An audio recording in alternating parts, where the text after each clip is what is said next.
तो जब आपने इतने सारे अंतिम संस्कार किए हैं, तो ऐसा कुछ पैरानॉर्मल एक्टिविटी हुआ है या ऐसी कोई आत्मा या सोल आपको कनेक्ट किया है उसने?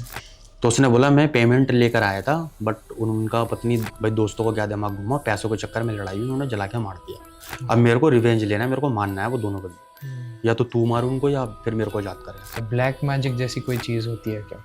हाँ, ब्लैक मैजिक होता है, बट वो दो तरीके से देखा जाता है, लेकिन वो देख वही सकता है जो करना है, क्योंकि जो करवा रहा है वो तो देखो गलत के लिए कर ही रहा है वो, कि भाई किसी को वश में कर रहे हो, वो तो मैं तो नहीं बोलता भाई अब करो। तो ऐसा कोई रीसेंट केस हुआ है आपके साथ या जहाँ पे किसी आत्मा ने आपके ऊपर कंट्रोल कर लिया हो या आपके सपने में आई हो, जिससे वो आपको कुछ बताना चाह रही हो? घर में मेरे एसी आराम से ठंडी हवा लग रही है, स्मूथ सो रहा हूँ बिल्कुल, तो मैंने एकदम से देखा कुछ भारी सी हो रही है, मतलब चेस्ट। तो मैंने यहाँ देखा एक छोटा सा बच्चा बैठा हुआ है, वो उसके हाथ में पता नहीं एक छुरी टाइप की है, वो करके चला रहा है मेरे ऊपर अच्छा। खचपच। तो सर, जैसे आपने बताया कि आप सोल्स के साथ कनेक्ट करते थे एंड आप मजाक मस्ती में आपने ट्राई करना चालू किया था, लाइट्स बंद हो जाती थी एंड आप अभी आत्माओं से बात भी करते हो, मोक्ष दिलाने के लिए करते हो। तो क्या आज हम पॉडकास्ट में लोगों को दिखा सकते हैं, कोई आत्मा बुला सकते हो, कोई सोल बुला सकते हो आप एंड दिखा सकते हैं लोगों को, ताकि लोगों को ये ना लगे कि इट्स फेक? और ये क्या हो गया सर? सर रुक जाओ, सर रुक जाओ, सर रुक जाओ, सर रुक जाओ। इसका मतलब यहाँ कोई है यहाँ पे ब्रो। हार्ट बीट्स तेज हो गई है सर, बहुत ज़्यादा। आज का एपिसोड एक बहुत ही इंटरेस्टिंग एपिसोड होने वाला है, बिकॉज आज के एपिसोड के गेस्ट है आशीष कश्यप सर, जो कि लावारिस लाशों का अंतिम संस्कार करते हैं और जो आत्माएं होती हैं उनको मोक्ष दिलाने का काम करते हैं। Welcome to the Manav show sir. नमस्ते सर। तो सर, आपने ये काम कब से चालू किया, कब आप इसमें जुड़े, कैसे जुड़े, थोड़ा इसके बारे में बताइए। मेरा नाम आशीष कश्यप है और मैं दिल्ली का रहने वाला हूँ। मैं आपको एक स्टार्टिंग की अपनी एक जर्नी बताता हूँ इसकी, कि मैं मतलब जैसे आपने हाँ। क्वेश्चन करा, मतलब एक मेरा जो एक होता है ना कॉलेज टाइम, तो कॉलेज टाइम था, मैं इस संस्था से जुड़ा था 2012 में। ओके। इस संस्था का नाम है श्री देवोत्थान सेवा समिति, ठीक है। तो एक हमारे भैया थे अजय वर्मा करके, तो वो काफ़ी मेरे से मतलब बोलते थे बीच बीच में कि भाई एक यात्रा आती है, तो क्या आप उस यात्रा में चलेंगे। बट उन्होंने ये नहीं बताया था कि कोई लावारिस शव की यात्रा होती है वो, या हम कोई अस्थियाँ लेकर जाते हैं। उन्होंने ये सब शेयर नहीं करा था मेरे को, बस सिर्फ ये बोला था कि भाई एक यात्रा जाती है और आपको चलना है। कॉलेज का टाइम था, तो एक होता नहीं ऐसे कि भाई हरिद्वार जाने का मन है, बट उस टाइम शायद पैसे नहीं हो पाते थे, कॉलेज टाइम था अपना। तो मैंने उनको बोला चलो ठीक है भाई चलता हूँ मैं। अब मैं गया तो मैंने देखा एक, जैसे बोरा समझ लो आप, कट्टे हम जो बोलते हैं, लाइन से बिछे हुए हैं वो। हरिद्वार में है सती घाट। तो मैं वहाँ पे नोट कर रहा हूँ कि मतलब यात्रा तो भाई आ गई है यहाँ पे, लेकिन ये इतने सारे कट्टे क्या हैं मतलब। तो मैंने उनसे पता करा कि भाई इन बोरों में क्या है। तो उन्होंने बोला इसमें जो अनक्लेम्ड बॉडी होती हैं, लावारिस हस्तियाँ, वो हैं इसके अंदर।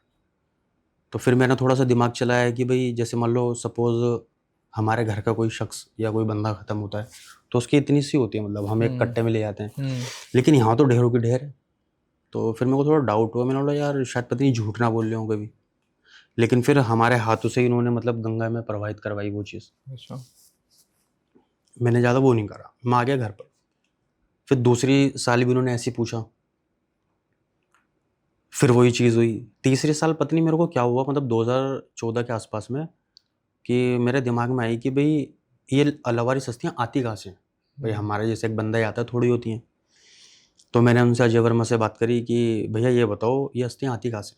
तो उन्होंने मेरे को बताया भाई एक संस्था है देवोत्थान सेवा समिति, और इनके जो ओनर हैं अनिल नरेंद्र करके हैं, उनके ऑफिस में जाओ, ITO में इनका ऑफिस है दिल्ली के, और वो आपको पूरी मतलब डिटेल बता सकते हैं लावारिस हस्तियाँ आती कहाँ से। मैं उनके ऑफिस में गया, ऑफिस में मेरे को पता लगता है कि भाई दिल्ली में टोटल 70 शमशान घाट हैं। मतलब 2014 में 70 शमशान घाट थे। अच्छा। अब 2025 चल रही है, अब शायद बढ़ भी सकते हैं, वो मेरे को पता नहीं। तो उन्होंने बोला भाई हम, उन्होंने मतलब पूरी डिटेल बताई कि साल में स्टार्टिंग में जून जुलाई में जो जेठ का दशहरा होता है, गंगा दशहरा इसको हम बोलते हैं, तब से हम स्टार्ट करते हैं काम। और श्राद्ध के पहले शुक्रवार को, मतलब पहले शुक्र तक सब चीज़ कलेक्ट करके और हरिद्वार के लिए रवाना होते हैं दिल्ली से।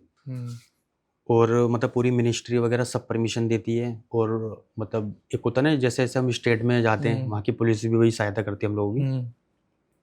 मतलब रोड हमारे को बिल्कुल क्लियर मिलता है। बराबर। उन्होंने सब चीज़ की डिटेल दी। तो मैंने उनसे बोला कि अगर मैं इस संस्था में मतलब ज्वाइन होना चाहूँ तो कहने लगे भाई नॉन प्रॉफिट आपको एक रुपया नहीं मिलेगा, अगर आप सेवा करना चाहते हो तो आप कर सकते हो। तो ऐसे मेरी इसमें मतलब एक तरीके से ज्वाइन हुआ था। अच्छा, तो जब आप इस संस्था में जुड़े और अब तक आपने कितने अंतिम संस्कार किए होंगे लोगों के? मतलब अगर आप इंटरनेट पे भी चेक करोगे नेट पे हमारे बारे में, तो 1,32,000 से ऊपर है मतलब आंकड़ा। अच्छा, तो जब आपने इतने सारे अंतिम संस्कार किए हैं तो ऐसा कुछ पैरानॉर्मल एक्टिविटी हुआ है या ऐसी कोई आत्मा या सोल आपको कनेक्ट किया है उसने? देखो एक किस्सा बताता हूँ मैं आपको। वैसे तो मतलब हमारा अंतर्राष्ट्रीय और लास्ट टाइम मैं पाकिस्तान से भी लेकर आया हूँ। अच्छा। मतलब पाकिस्तान जो बॉर्डर है अपना अटारी हाँ। वाला, तो वहाँ से उनका पत्नी नाम भूल गया हूँ मैं, कोई एक संत है वो लेकर आए हैं। वहाँ से मैं मतलब हमारी संस्था ने कलेक्ट करी थी ओके। अस्थियाँ। और मेरे आप पाकिस्तान के आर्टिकल भी देख सकते हो, मतलब मेरे नाम से आशीष कश्यप डालोगे मेरे सारे आर्टिकल हैं। ओके। मैं आपको एक बात बताता हूँ स्टार्टिंग की, मतलब एक रैंडम बता रहा हूँ कि शायद मतलब लॉकडाउन के आसपास की बात है। मतलब हाँ, लॉकडाउन के आसपास की बात है, द्वारका की। मतलब जिससे बोलते हैं ना कि एक वाकिफ़ नहीं होना किसी चीज़ से, मैं वाकिफ़ नहीं था। जो भाई हमारा जो प्रोसेस होता है कि भाई हमने अस्थियाँ उठाई किसी शमशान घाट से, दिल्ली में निगमबोध घाट को हम हेडक्वार्टर बोलते हैं, मतलब सब शमशान घाट होगा। तो हमारे को वहाँ पे एक कमरा दिया जाता है जिसमें हम सारी अस्थियाँ कलेक्ट कर सकें, क्योंकि हम घर तो रख नहीं सकते। तो मैं द्वारका से शमशान घाट से लौटा अपने मतलब अपने घर की ओर, जो हमारा प्रोसेस था हमने शमशान घाट में अस्थियाँ वगैरह रखी। तो मैं देख रहा हूँ कि थोड़ी है ना मतलब वाइब्रेशन होना जैसे खिड़कियों में गड़गड़ गड़गड़, थोड़ी बहुत हिलना। तो मैंने बोला शायद वैसी होगा भाई, बाहर शायद आंधी वगैरह चल रही होगी। कुछ पिक्चरों का भी थॉट आते रहते हैं दिमाग में कि भाई वो खिड़की उड़की हिला देते हैं। बट फर्स्ट टाइम था कुछ है ना, एक होता नहीं ऐसे आवाज़ लगना कि भाई मेरे को जहाँ से मतलब लेकर आया ना वहीं छोड़कर। अच्छा। मतलब उसने मेरे माइंड को इतना वो कर दिया था वहाँ पे, एक होता नहीं ब्लर आना जैसे कि भाई जहाँ से छोड़कर मतलब वहीं छोड़, जहाँ से लेकर आया वहीं छोड़। मैंने अपने गुरुजी से बात करी जो मतलब इनके ओनर हैं, क्योंकि भाई फर्स्ट टाइम था मेरा। तो उन्होंने बोला भाई ठीक है भाई, देख वो शायद कोई एक ऐसी सोल है जो तेरे से कनेक्ट है। अच्छा। मतलब मैं इस चीज़ से वाकिफ़ नहीं था कि कोई सोल भी होती है या कोई नेगेटिव एनर्जी। मैं तो अपनी सेवा कर रहा हूँ। उन्होंने बोला ठीक है भाई, तेरे को निगमबोध घाट जाना पड़ेगा और वहाँ पे उसको बुलाना पड़ेगा। अच्छा। तो मैंने बोला सर आप तो चलोगे, मतलब मैं अपने गुरु थोड़े मतलब इतने एजिड नहीं है, लेकिन मैं सर बोलता हूँ उनको। तो कहने लगे वो कि भाई तेरे को अकेले जाना पड़ेगा, वो तूने अकेले हाथ लगाया उस पर। तो वो तेरे को जानते हैं, वो हमको नहीं जानते। तो उन्होंने एक बुलाने का तरीका भी बताया मेरे को कि भाई उनको ऐसा बोलना कि भाई जो भी हो बात करना चाहते हो आप आओ, लेकिन कोई है ना भयंकर रूप में मत आना। मतलब सिंपल, मतलब एक होता है ना बिल्कुल साफ सुथरे रूप में आना और मेरे साथ बात कर लेना।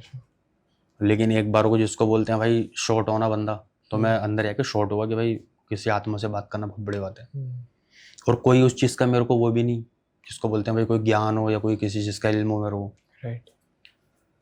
तो उन्होंने जो चीज़ बोली थी मैंने वही चीज़ दोहराई। एक शैडो टाइप की आती है, जैसे हेलमेट पहना हुआ है बंदा और पूरा मुंह जला हुआ है उसका, जैसे गंदे मतलब जैसे होते नहीं ऐसे जल जाता है बंदा, वैसे कपड़े चिपके हुए हैं। तो मैंने बोला भाई आप बार बार बोल रहे हो कि भाई जहाँ से लेकर आए हो मेरे को वहीं छोड़ कर आओ। तो उसने फिर पूरी चीज़ मेरे को बताई। वो मतलब मेरे को बता रहा है कि ये बाइक पे ट्रिपलिंग कर रहे थे, मतलब 2 दोस्त और थे, एक ये चला रहा था। तो इसको दोस्तों ने मारा था जलाकर बाइक के ऊपर द्वारका में। और तो फिर मैंने रीज़न भी पूछा भाई क्यों, मतलब भाई मारे तो कोई रीज़न होगा। तो वो बता रहा था कि है ना मैं सट्टा वट्टा खेलता हूँ, जो मतलब लॉटरी वगैरह होती है वो खेलता हूँ। तो लेकिन मैंने तो भाई देखो नाम ही नाम सुना था सट्टा लॉटरी वगैरह, बट ऐसा मेरे को उस चीज़ का ज्ञान नहीं था कि भाई ऐसी भी चीज़ होती है कोई पैसा कमाने का जरिया। हाँ मैच वगैरह का सुना था भाई, जैसे जन्नत मूवी आई थी, मैच फिक्सिंग होती है होता है। तो उसने बोला मैं पेमेंट लेकर आया था, बट उनका पत्नी भाई दोस्तों को क्या दिमाग घुमा, पैसों के चक्कर में लड़ाई हुई, उन्होंने जला के मार दिया। अब मेरे को रिवेंज लेना है, मेरे को मानना है वो दोनों बंदे, या तो तू मार उनको या फिर मेरे को आजाद कर यहाँ से।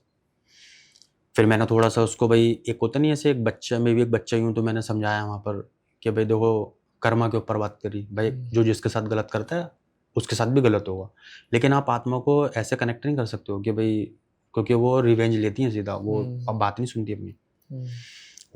उसने मेरे को लालच दिया थोड़ा सा कि मैं तेरे को ना कालगणना की शक्ति दूंगा। एक कालगणना की शक्ति होती है, मतलब आप नेट पे भी देखोगे तो कुछ और चीज़ आई है, बट कालगणना का मतलब होता है कि जो काल मतलब जो कुछ चीज़ गणने वाली है वो पहले से उसको संदेश देना। तो उसने बताया देख भाई मैं सट्टा खेलता हूँ, मैं तेरे को इसकी शक्ति दे सकता हूँ। मतलब वो कोई शक्तिशाली नहीं था, बट आत्मा के ऊपर एक ऐसी चीज़ होती है वो हमको खुद बता के जाएगी। तो कुछ वो दिशावर वगैरह का नाम ले रहा था, अब मेरे समझ में नहीं आ रही, तो मैंने उसको क्या करा, हाँ में हाँ कर दी, क्योंकि मेरे को वहाँ से निकलना था। तो कहने लगा ठीक है मैं तेरे को 3 दिन के बाद बात करूँगा, और जो भी तेरे को मैंने शक्ति दे दी है, जब मुझे बुलाएगा मैं जब आऊँगा। वो मेरे से खबर पूछ लियो। तो अब मैंने अपने दोस्त से पता करा भाई कोई सट्टा वट्टा है, ये दिशावर बोल रहा था। अब वो भाई बंदा खेलता था, उसने सबके नाम गिनवा दिए, फरीदाबाद, गाजियाबाद, गली, दिशावर, ऐसे करके बताया हमने। वो कहने लगा इसकी खबर आती है इंटरनेट पर, तो सट्टा किंग वगैरह भी खोल सकता है। मतलब मैं रियल चीज़ बता रहा हूँ, तो मेरे को ये नहीं कि भाई पॉडकास्ट में बैठा हूँ तो मेरे को कुछ लॉटरी के बारे में शर्म आ रही होगी। जो घटना है वो बिल्कुल रियल बता रहा हूँ। तो मैंने बोला ठीक है एक बार भाई चेक करके देखता हूँ। तो मैंने बोला भाई आ जाओ भाई, जो भी उसने चीज़ बताई थी। तो एक रैंडम नंबर बता रहा हूँ, जैसे सपोज 40 बता के ही आता वो। अब मैंने सुबह उठकर देखी तो वहाँ 41 आया हुआ था। मैंने बोला ये तो पागल बना रहा है, मैं जो 40 बता रहा 40 बना रहा है। चलो जी, मैंने किसी से शेयर नहीं करी उसके बाद। दूसरा करा, मतलब दूसरे दिन, क्योंकि रात की खबर अगले दिन आती है। तो एक रैंडम नंबर बता रहा हूँ, सपोज जैसे 25 बताया था तो 24 आया।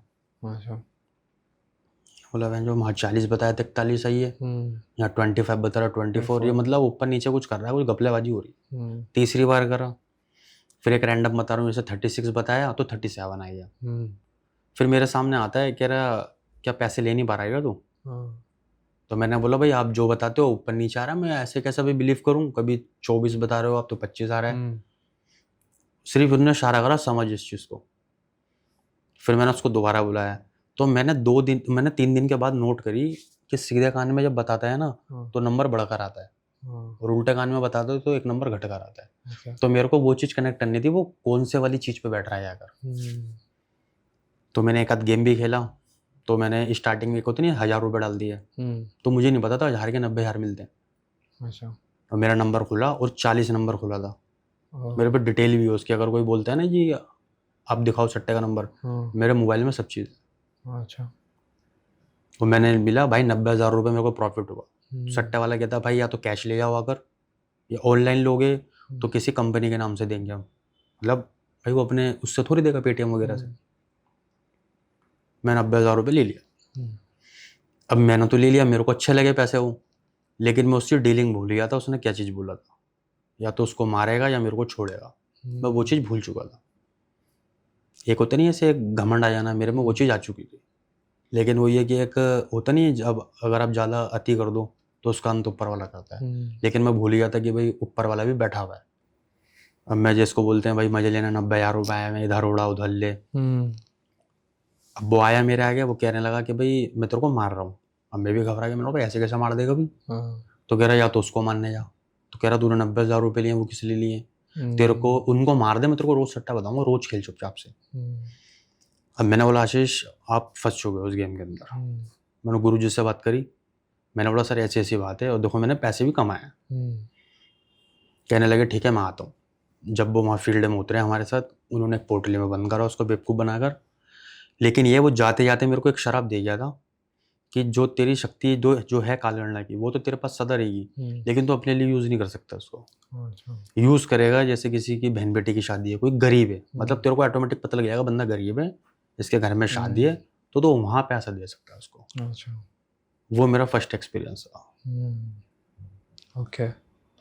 तो सर ये तो आपका एक्सपीरियंस आपने बताया, ब्लैक मैजिक जैसी कोई चीज़ होती है क्या? हाँ ब्लैक मैजिक होता है। ब्लैक मैजिक होता है। तो सर जब आपने कोई ब्लैक मैजिक की क्रिया देखी हो या महसूस की हो तो उसके बारे में कुछ बता सकते हो? तो ब्लैक मैजिक है ना 2 तरीके से होते हैं। एक ऐसा होता है पर्सनैलिटी देखी जाती है सामने वाली कि वो अच्छे काम के लिए है बुरे काम के लिए है। अच्छे काम के लिए सपोज अब जैसे जो मैंने क्रियाएं कर रखी हैं तो मैं सारे काम करता हूँ, वशीकरण करना, जो आजकल यूट्यूब वगैरह में भी काफ़ी फेमस चल रहा है, मुझे वशीकरण कैसे होता है क्या है, ठीक है।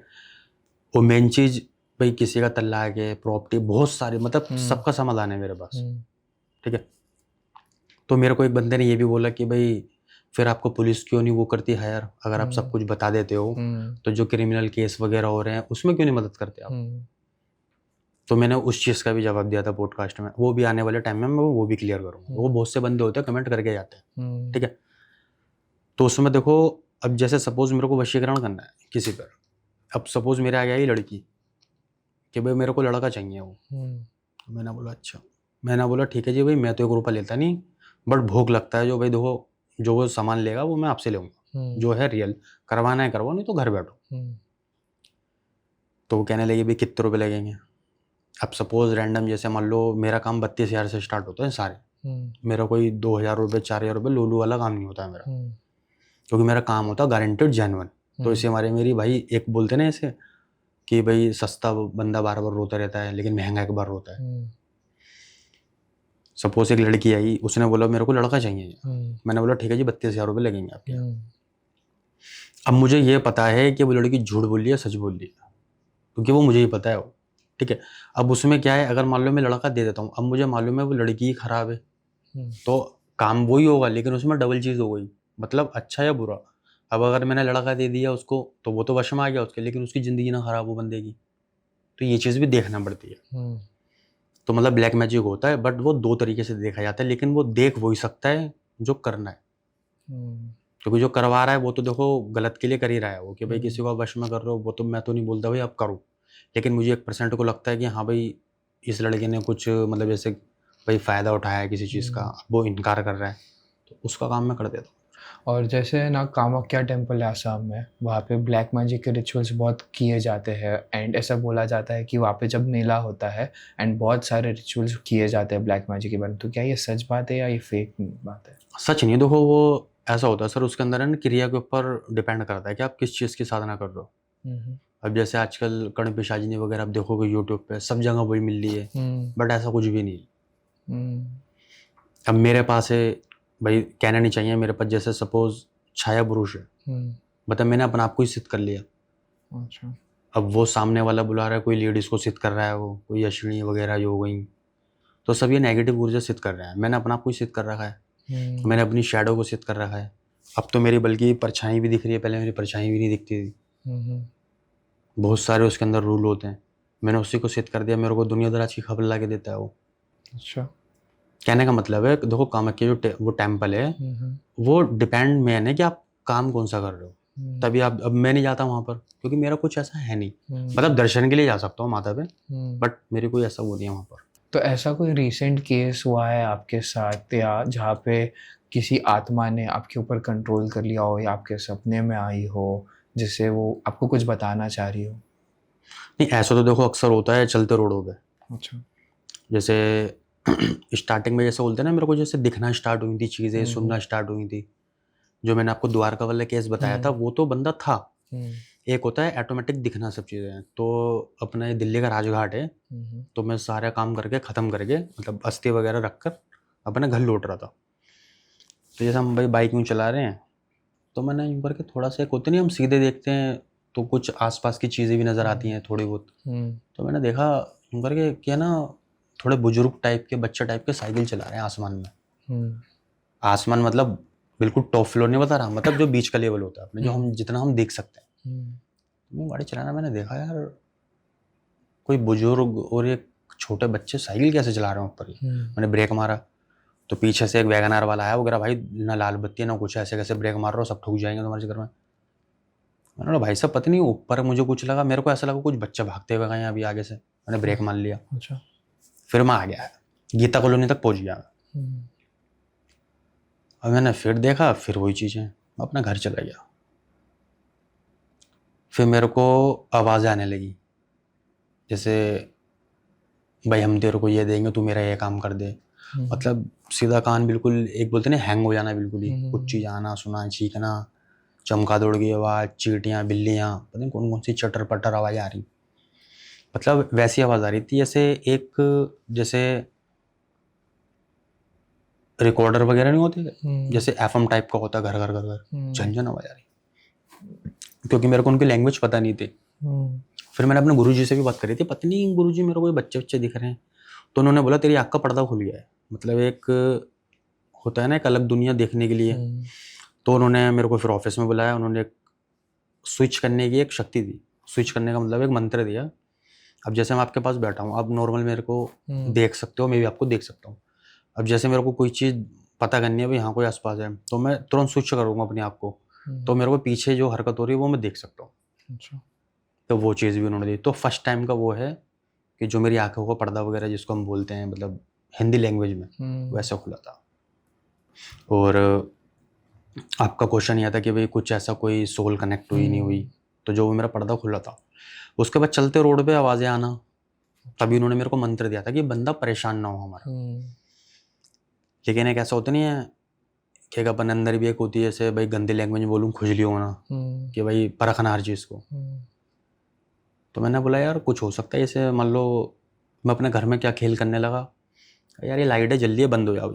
तो मैंने उसको बुलाया, भाई कोई ऐसी एक्टिविटी, मतलब कोई एक ऐसी एनर्जी है ये लाइट बंद कर सकती है, दिखाओ मेरे को एक बार करके आप। लाइट बंद हो गई। अच्छा। फिर मैंने बोला भाई खोल दो आप, लपक झपक होने लगी, पच पच, बस समझ गया उस्ताद है यहाँ पर वो। तो मैं अपने घर में ही खेल खेलने लगा। मम्मी भी बोलती थी पता नहीं लाइटें पैटे कैसे बंद हो जाती हैं, कोई लाइट फूक जाती है। फिर मैं किसी भी रिश्तेदार के घर में जाता भी था ना, तो वहाँ कोई ट्यूबलाइट ख़राब हो जाना, ये सब चीज़ें होना, मतलब होने लगी।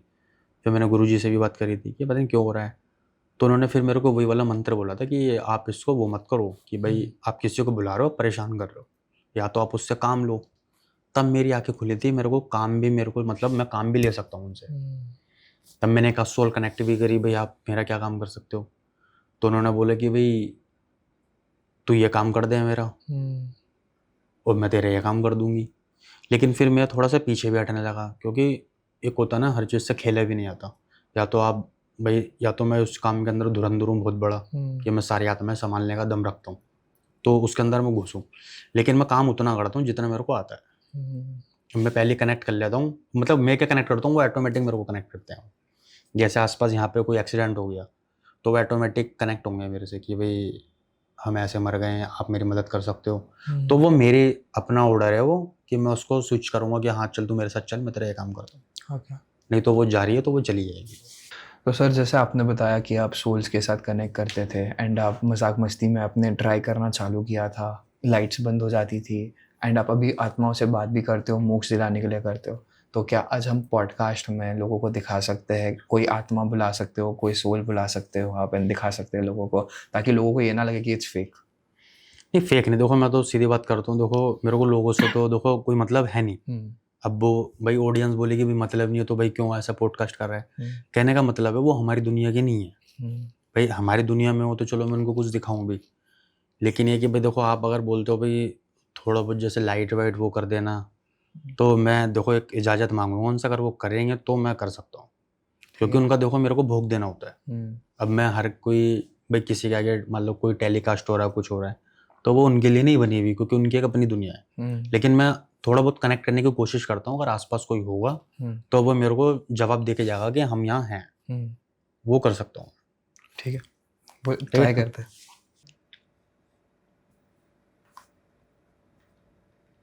ओ ये क्या हो गया सर?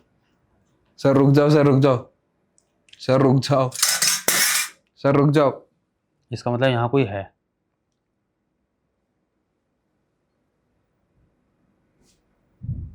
कोई है यहाँ पे ब्रो। सर सही में कोई है? हार्ट बीट्स तेज हो गई है सर बहुत ज़्यादा। क्योंकि ये मेरी चीज़ नहीं थी, क्योंकि मैंने पहले ही बोल दिया था कि अगर यहाँ कोई है वो कनेक्ट कर सकता है, उसने कनेक्ट करा है। तो मैंने लिटरली हार्ट बीट्स तेज हो चुकी है बहुत ज़्यादा। मैं जब भी बोलता हूँ देखो मैं कोई डेमो के लिए नहीं बैठा हुआ, या कोई मेरे को किसी चीज़ के लिए बोले कि भाई ये करके दिखाओ, ये तो ये कि दिखा दिया मैंने थोड़ा सा कि यहाँ कोई है। सर ऐसा कुछ पहली बार लाइफ में देखा है, आज तक अभी देखा नहीं था, एंड लिटरली मतलब रोंगटे खड़े हो चुके हैं, मतलब पता नहीं कैसे बोलूँ, आगे के क्वेश्चंस कुछ याद नहीं आ रहे। मैंने तो आपको देखो पहले ही बोल दिया था, मतलब ये चीज़ देखो उनकी एक अलग दुनिया होती है, हाँ। बट हम छेड़खानी करेंगे उनकी दुनिया से तो वो हमारे साथ छेड़खानी करेंगे। तो सर आपने जैसे यहाँ पे लाइव डेमो दिखाया एंड बताया हमें कि ऐसी चीज़ें होती है, तो ऐसे और कोई कहानी है आपके पास या स्टोरी है जो आप बता सकते हो? स्टोरी में एक आपको बताता हूँ, मतलब अस्थियों से देखो भाई, हमारा तो मेन चीज़ होती है एक सेवा करना। अस्थियाँ लोग बाग कहते हैं भाई आप काम करते हो वहाँ पर, बट मैं काम नहीं करता, मैं कहता हूँ भाई मैं सेवा करता हूँ। पता नहीं शायद मेरे कर्म में ऐसा लिखा हो कि मेरे को वो लोग उठाने हैं।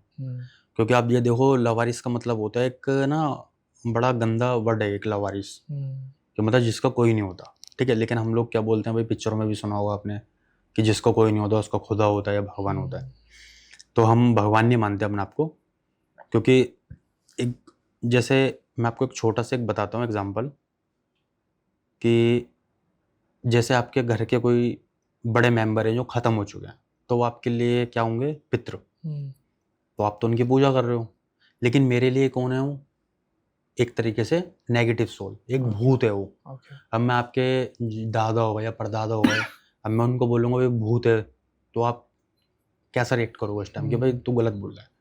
अब यही सेम कंडीशन मेरे पे लागू होती है। अगर मेरे घर का कोई पितृ है, तो वो मेरे लिए तो एक बोलते नहीं पितृदेव भव, मतलब देवों से भी बड़े पितरों का सम्मान है।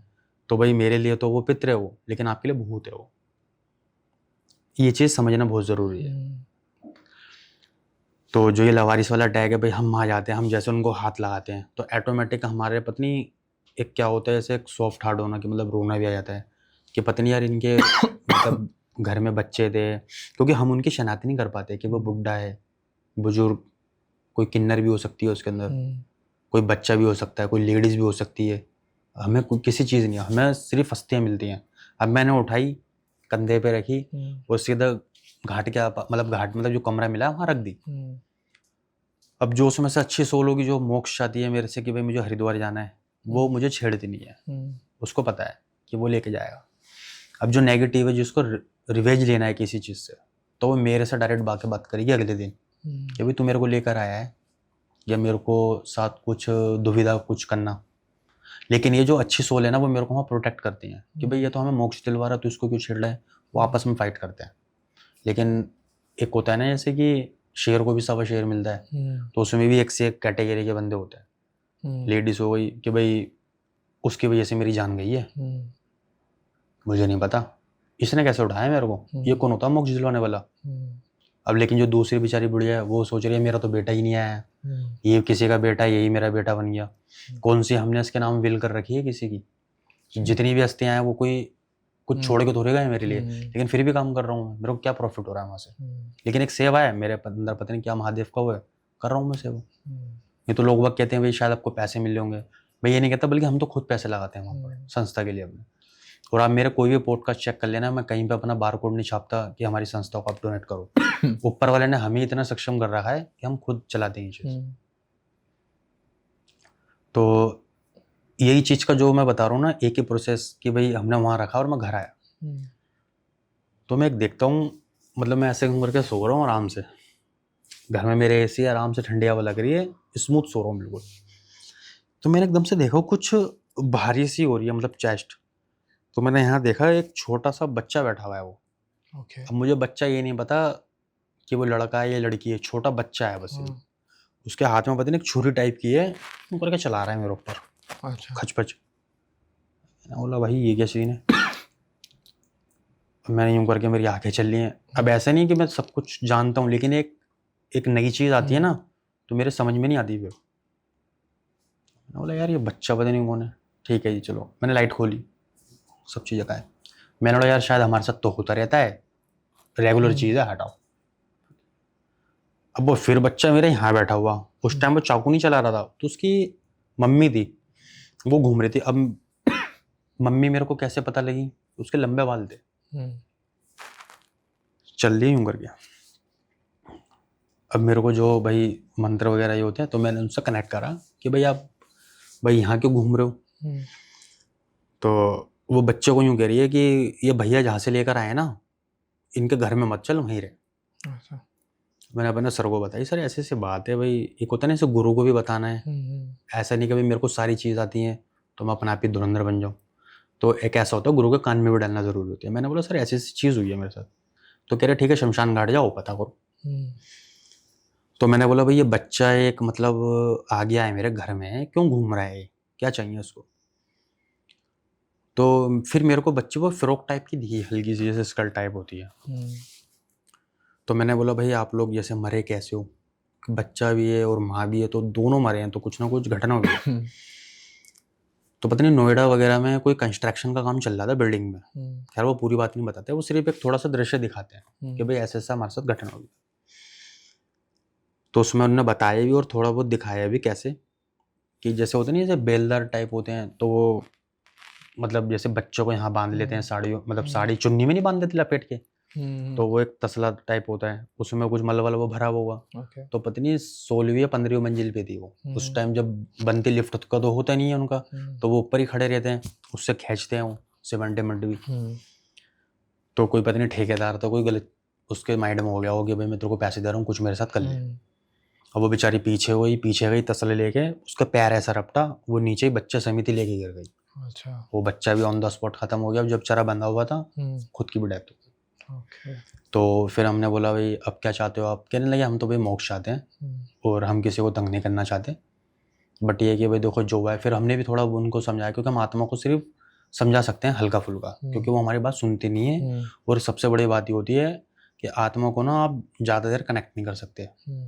मतलब एक होता है ना ऐसा हमनवा नहीं बनाते उसको, बस थोड़ी सी जिसको बोलते हैं कि वो एक आधी मिनट के लिए आएंगी, और वो आएंगी भी तो अपने मकसद से आएंगी वो, और वो अपने ही मतलब की बात सुनना पसंद करती हैं। जब तक उनके मतलब की बात चलेगी, चाहे पॉडकास्ट में भी, वो जब तक साथ होंगे वो। जैसे ही मैंने थोड़ा एक स्विच करा ना, नहीं भी ऐसे नहीं हो सकता, वो अपना रूप नहीं बदल देगी, ऐसे कैसे नहीं हो सकता। तो मैंने वहाँ स्विच करना थोड़ा सा करा कि भाई ठीक है मोक्ष दिलवाते हैं, वो लिबट मान गई। तो उसकी एक डिमांड थी कि भाई मेरी बच्ची को मतलब पहनने का शौक था, ऐसे फ्रॉक वगैरह हो गई, चप्पलें हो गई, तो वो चाहिए थी। ऐसा होते नहीं है भाई 13वीं वगैरह होना, हम कपड़े वगैरह भी देते हैं, तो हमारी संस्था ने उसका सारा काम करा था। मतलब मैंने जैसे हैंकी छोटा, फ्रॉक हो गई, चप्पल हो गई, स्लीपर, वो दी थी। अच्छा, तो उसके बाद उनको मोक्ष मिल गया था। अच्छा। नहीं मोक्ष तो देखो ऐसा होता है, मोक्ष तो एक बोलते ना महादेव बैठे में, हम तो सिर्फ एक बोलते ना गति, एक दरवाजे तक छोड़ कर आना। अब जैसे एक किस्सा बताता हूँ आपको, कि जो अपने ग्रंथों में भी लिखा हुआ है, जैसे वेदों में, कि जी सपोज मेरे घर का बंदा कोई खत्म होता है, जनवरी में खत्म हुआ, तो आपने देखा होगा शमशान घाट से एक आदेश होता है कि भाई 14 दिन के अंदर ये अस्थियां आप कलेक्ट करो, नहीं तो ये फिर वो जाएंगी, मतलब अनक्लेम्ड में गिनती होगी कि भाई कोई इसका आया नहीं लेने के लिए। तो आप अस्थियां लेकर कहाँ जाओगे सीधा, या तो कोई गढ़मुक्तेश्वर, या कोई देखो कोई बिहार वगैरह से, या कोई पटना से, उनकी अपनी कोई देखो सबके अलग अलग हुआ। तो वो 3 से 5-6 दिन के अंदर वो काम करते हैं, क्योंकि वो घर में नहीं रख सकते, ना वो वहाँ छोड़ सकते। लेकिन लोग वह कहते हैं ना जी हमने तो अस्थियां वहाँ गंगा जी में डाल दी, तो उनको मोक्ष मिल गया, और वो तो भैया ऊपर चले गए यात्रा पे। अच्छा। यात्रा पे कोई कहीं नहीं आता, वो उसी गंगा जी में बैठे हुए होते हैं। और वो कब तक बैठते हैं, वो बैठते हैं श्राद्धों तक। अच्छा। जैसे हमारे घर का बंदा श्राद्ध में खत्म होगा ना, तो मैंने उसको बहाया, तो हमारे पितर आते हैं लेने के लिए उस सोल को। लोग वह कहते हैं ना कि भाई यमराज आ गए लेने के लिए, कलयुग चल रहा है, यमराज पे टाइम नहीं है। सही बात। तो अब लेकिन एक आप अगर उसमें से क्वेश्चन निकालोगे कि भाई जब जनवरी में बंदा खत्म हुआ है तो श्राद्धों तक हम कहाँ रख सकते हैं, तो वो बेस इसलिए बनाया गया है, मतलब हिंदू समाज में, मतलब मैं भी हिंदू हूँ, कि भाई आप अस्थियां बहाओ। बहाने का मतलब ये होता है कोई जैसे गैर तांत्रिक होते हैं, तो वो तांत्रिक उनको कनेक्ट ना कर सके उस अस्थि को। ओके। अब जैसे आपने मान लो पोटली बांध के, कोई आपने सुना होगा गाँव में वो पोटले भी बांध देते थे, उसमें अस्थियां गड़ी हुई होती थी, तो वो इसलिए गड़ाते थे ताकि वो श्राद्धों में उनको गंगा में वो प्रोवाइड कर सके। अब वो लेकिन कोई गैर तांत्रिक आ गया भाई जिसको गलत ही काम करने हैं, उसको दिख गया भाई पोटला है इसमें अस्थियां, इसको पकड़ो, उसने पकड़ लिया, उन्होंने उसको बश में कर लिया। अब चाहे आप अस्थियां बहाओ कुछ भी करो, वो उसके अंडर में। तो इसलिए जो जनवरी फरवरी जो मैं आपको एक फॉर एग्जाम्पल दिया हूँ, इसलिए बहाया जाता है। तो वो गंगा जी में चाहे लहरों में ठोकरें खा रही हैं अस्थियां, आप वैसे सिंपल हड्डी उसमें रख दो, हमारा जो आम पानी होता है उसमें घुलेगी नहीं, बट उसमें बिल्कुल फिनिश हो जाती है, वो धीरे धीरे डिस्ट्रॉय होती है। अब उस पर मछलियाँ भी मुंह मार रही हैं हड्डियों पे, तो वो उसका कर्म है, वो उसको यहीं भुगत रहा है वो। जो मैंने आपको बहुत गहराई की चीज़ बताई है, गूगल वगैरह पे नहीं मिलेगी, ये हमारी आंखों देखी बात है। अच्छा। ये चीज़ है, ये लिखी हुई भी है कि श्राद्धों में ही मुक्ति होती है। जब ये कहते हैं कि श्राद्धों में दान पुण्य करो, जब तो सब श्राद्धों में सारे काम करते हैं मरे हुए का। कोई अच्छा कपड़ा क्यों नहीं खरीदता, इसलिए नहीं करता। ओके ओके सर, बहुत ही इंटरेस्टिंग और हॉरिफाइंग एपिसोड था। मतलब बहुत कुछ देखा भी हमने कि क्या हुआ है।